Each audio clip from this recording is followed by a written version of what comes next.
नमस्कार दोस्तों, क्या विश्व के सभी धर्म गुरुओं की आध्यात्मिक शक्ति अक्षीण हो चुकी है, जो कि इस महामारी के प्रकोप के सामने पस्त होते दिखाई दे रहे हैं। दोस्तों, गौर करने वाली बात यह है, हम बड़े बड़े मंदिरों में जाकर पूजा करते हैं,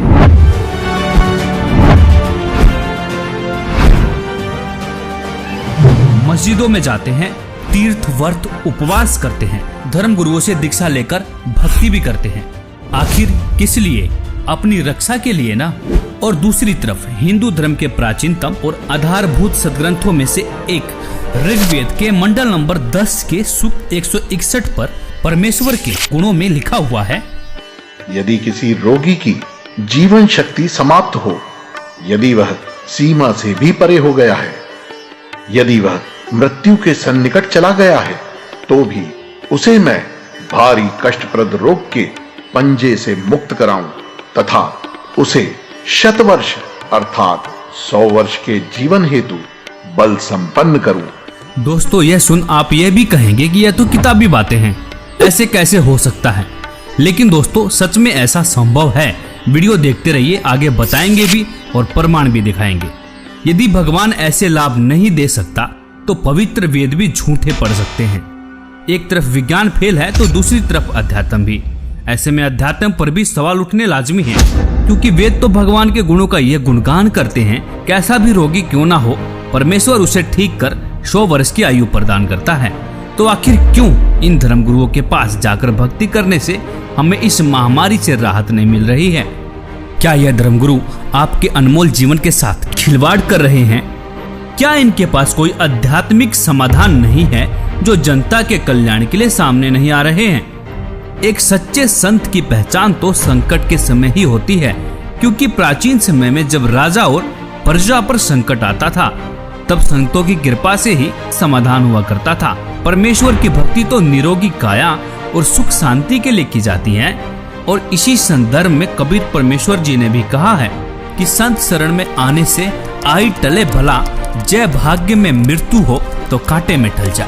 मतलब यदि मृत्यु भी होनी हो, कांटे जैसे दुख में मृत्यु टल जाएगी। दोस्तों, ऋग्वेद से साबित हुआ कि परमेश्वर की शक्ति के सामने विज्ञान शून्य है, क्योंकि जिस परमेश्वर ने मानव को बना चलाया, क्या उसे स्वस्थ करने में समय लगेगा? नहीं ना। दोस्तों, ऐसे में इस बात को भी दरकिनार नहीं करना चाहिए कि इस संकट की घड़ी में हमारे आध्यात्मिक धर्म गुरु क्या रोल अदा कर रहे हैं। कोई भी धर्मगुरु सामने आकर यह विश्वास नहीं दिला पा रहे हैं कि मानव जाति पर मंडरा रहे महासंकट से किस प्रकार से बचा सकते हैं। और दूसरी तरफ एक संत के शिष्य माननीय प्रधानमंत्री जी को लाखों पत्र लिखते हैं, लाखों ईमेल करते हैं। माननीय प्रधानमंत्री महोदय, भारत सरकार, मान्यवर, आप जी से हम संत रामपाल जी महाराज जी के लाखों अनुयायी आप जी के द्वारा मांगे गए सुझाव का सम्मान करते हैं। हमारी आप व आपकी सरकार से विनम्र प्रार्थना है, हम आप सभी से यह आग्रह करना चाहते हैं कि रामपाल जी महाराज इस विश्व में एकमात्र संत हैं जो शास्त्रानुकूल भक्ति विधि देकर लाखों करोड़ों परिवारों को कई प्रकार से दैहिक, दैविक, भौतिक तापों से राहत दिला चुके हैं। ऐसी आध्यात्मिक शक्तियों से परिपूर्ण संत जो कि बेकसूर हैं, उनको जेल में रखा गया है। बावजूद इसके यदि आप अपने मंत्रिमंडल के साथ उनके पास जाकर इस महामारी से बचाव हेतु अपनी प्रार्थना लेकर जाएं, तो हम ये पूर्ण विश्वास के साथ जानते हैं, क्योंकि संत परोपकारी व परमार्थी होते हैं, हमें यह पूर्ण विश्वास है कि वे अपनी दया दृष्टि पूरे विश्व पर बरसाकर इस समस्या से निजात दिला सकते हैं। आशा है इस एकमात्र बचाव के तरीके पर आप जी अमल अवश्य करेंगे। सत साहिब। और ट्विटर पर भी ट्रेंड करके पूरी दुनिया को विश्वास दिला रहे हैं कि सिर्फ और सिर्फ एकमात्र संत हैं जो मानव जाति को महासंकट से निजात दिला सकते हैं। वो संत कोई और नहीं, संत रामपाल जी महाराज हैं। यह सुन इस वीडियो को स्किप मत करना, जरा रुकिए, आपको विश्वास दिलाने के लिए कुछ जीते जागते प्रमाण पेश कर रहा हूँ, जिन्होंने संत रामपाल जी द्वारा बताई गई शास्त्र अनुकूल भक्ति की और परमेश्वर ने उनकी मृत्यु को भी टाल दिया। दोस्तों आज तक सिर्फ हमने सुना ही था कि परमेश्वर अंधे को आंख, कोढ़ी को काया, निर्धन को माया और बाज को पुत्र देता है, लेकिन यह अनसुना सत्य वर्तमान में सत्य साबित हो रहा है। दोस्तों ऐसे ऐसे एक नहीं, दो नहीं, हजारों प्रमाण ऐसे हैं जो संत रामपाल जी के अनुयायियों के जीवन में आप देख सकते हैं। मुर्दा बच्चा जीवित हुआ। जब मैं मजदूरी पे चला गया तो पीछे से उसकी मृत्यु हो गई जी, लड़के की। 1.5 साल का लड़का था दास का, और उसकी मृत्यु हो गई। जब घर आके जब मैंने देखा जी, उसकी स्थिति देखी तो हाहाकार मच रही थी। आस पड़ोस वाले भी इकट्ठे हुए, सभी ऐसे अफसोस मना रहे थे। वो बच्चे की लाश लेकर मैं गया जी, गांव का डॉक्टर है, डॉक्टर ने चेक किया जी उसको और कहता कि इसको घर में ले जाए, इसमें श्वास नहीं है। और मैं घर में आते आते ऐसे रखा बच्चे को, तो मैंने गुरुजी से अरदास लगाई घर में ही जी, और मैंने कहा कि हे परमात्मा, जब आप मेरी आयु बढ़ा सकते हो, मेरे रोग, ये कैंसर तक का रोग ठीक कर सकते हो मालिक, इसकी भी रक्षा करो दाता, इसकी भी आयु बढ़ाओ। हे परमात्मा, मेरे सतगुरुदेव जी ने तेरी दया करी मेरे, मैं कुछ इतने लाभ दिए मैं बता नहीं सकता आपको, इतने लाभ दिए मेरे को इस भगवान के, मैं धन्यवाद करता हूँ इस भगवान का। मेरे बच्चे की आयु बढ़ाई, उसी तरह हम जिंदा हो गया जी गांव के सामने, सभी देख रहे। जितने मेरे को गालियां देते थे उस ग्राम में, वो कहने लगे कि आपके संग में बहुत शक्ति है, वो पूर्ण संग। आज मेरे गुरुजी की कोई निंदा नहीं करता मेरे गांव में। मेरे को इतने लाभ हुए जी, मेरे कैंसर का रोग ठीक किया, मेरी आयु बढ़ाई मेरे परमात्मा ने। और घर में ऐसा होता था जी, हमारे खाने को आटा नहीं होता था और हम मांग मांग कर खाते थे, काम भी करते थे, फिर भी बीमारी के कारण हमको मांग के खाना पड़ता था। जब से मैंने नाम लिया, मालिक ने बहुत सुख दिया। दे दिया डॉक्टर ने जवाब, फिर कैसे ठीक हुआ बिना दवाई के ला इलाज कैंसर?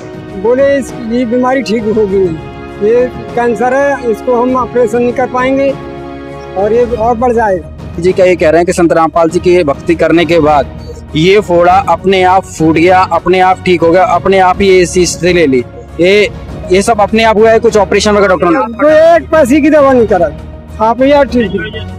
और कति ज्ञान सुनकर समर्पित हो होगे तो आपकी कैंसर का बाप भी ठीक हो जा। भगवान किसे कहते हैं? वाह भाई वाह।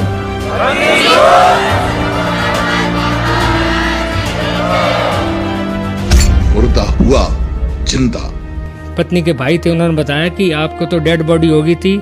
जिस समय डेड बॉडी, उस समय पूरे हॉस्पिटल में मतलब ये विषय का रहा कि वो ख़त्म हो चुका, और हर जगह मतलब ये बता दिया गया कुलवंत दास जी मृत घोषित हो गया। मेरे घर में आना जाना, रोना धोना हो गया था। ठीक 1 घंटे बाद जब मुझे पूरी तरह होश आया तो फिर मैंने अपनी राम कथा सुनाई कि मुझे उस वक्त ऐसा महसूस किया कि हकीकत में ये हुआ कि 3 दूत आए और मेरे प्राण लेकर सबसे पहले मुझे गणेश जी, ब्रह्मा जी, विष्णु जी, शिव जी तथा माँ दुर्गा देवी के लोकों से पार लेते हुए काफ़ी दूर ले गए। आखिर में मैं जाता हूँ, आखिर जब मंजिल पे पहुँचता हूँ, ऐसा मुझे महसूस हुआ ये सतलोक, मिनी सतलोक ही है। तो वहाँ गुरु रामपाल जी महाराज जी एक सामने खड़े थे।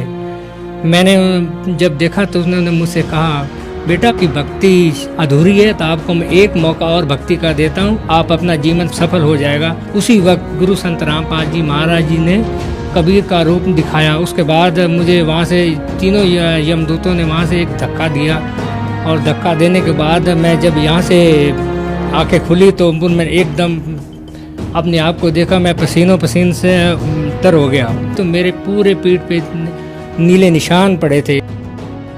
दुर्घटना में मौत, जीवित किया।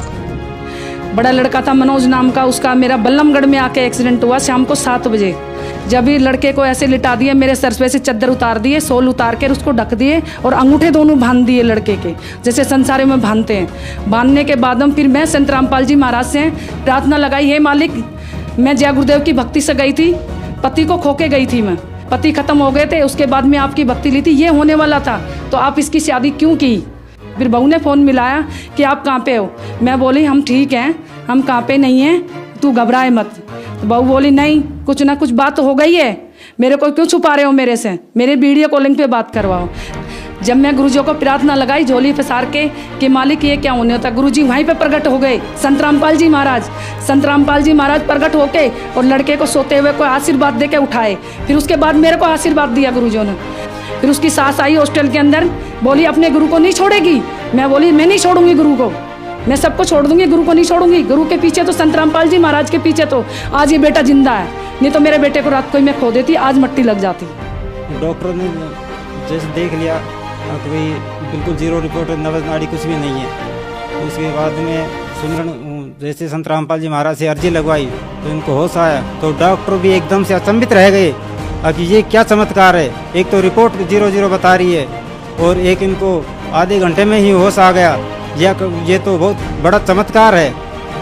तो चमत्कार को देख के सारे डॉक्टर सारे अचंभित रह गए कि ये तो कोई बहुत बड़ा चमत्कार है, ये संत रामपाल जी महाराज का चमत्कार है जो कि हम सतभक्ति करते हैं। और इन्होंने जीवन दान दिया, एक मौत के मुंह में से निकाला इनको, रुपेश दास जी को। क्या नाम है बहन जी आपका? कमला दासी है जी। मेरे घर वाले को 2014 में 10 अक्टूबर को पैरालाइज का अटैक पड़ गया था, बिल्कुल ख़त्म हो गए थे। तो बेटे के याद आई कि सतलोक आश्रम फ़ोन मिलाऊं। जब फ़ोन मिला तो किसी भगत ने फ़ोन उठाया वहाँ से, उन्होंने कहा बेटे ने, मेरे ने रोते रोते बड़े बेटे ने, ये भगत जी बात करा दो परमात्मा से, मेरे पापा ख़त्म हो चुके हैं पैरालाइज का अटैक पड़ के। तो भगत जी परमात्मा से बात कराई, परमात्मा ने कहा बेटे बंदी छोड़, दया करेंगे, दंडवत करके अमृत जल और प्रसाद दे दे। तो भगत जी मालिक ने इतनी दया करी, संत रामपाल महाराज जी ने, इतने बेटे का फ़ोन भी नहीं कटा। इतने तो मेरे घर वाले ने यूँ कह दिया बेटे मैं बाथरूम करने जाऊँगा। बाथरूम करके भगत जी गली में टहल के आया, गली से टहल के घूम घाम के फिर घर में आया। परमात्मा ने इतनी दया करी, हमारे पूरे घर में रोआ राहट मच गया था, ख़त्म हो चुके थे, बिल्कुल एक मिट्टी पड़ी थी घर में। इतनी दया करी मालिक ने, मैं आपसे बता नहीं सकते, हमारा सारा कुनबा रोआ राहट मच गया था घर में। उसके बाद भगत जी सुबह गए सतलोक आश्रम, तो परमात्मा दर्शन देने आते हैं, सर पे हाथ रख के कहते हैं कौन मरा है? अभी नहीं मरा है, भक्ति कर बेटे दब के। उसके बाद सर जी आपको क्या बताऊं, इतनी दूर बेटा खड़ा था, उससे कहा भक्ति कर बेटे, कौन मरा तेरा बाप? जो 3 हार्ट अटैक हो चुके थे, उससे पहले तो डॉक्टरों ने ये कहता था इतने जिएंगे, इतने ये दवाइयाँ खाते रहेंगे। आज 7 साल होने को है भगत जी, सारी दवाइयाँ छुट्टी हुई उनकी, 4 बार पैरालाइज हो लिया, 3 हार्ट अटैक, 7 अटैक कम नहीं होते भगत जी। आपको क्या क्या लाभ बताऊं, मालिक ने इतनी दया कर रहे हैं। संत राम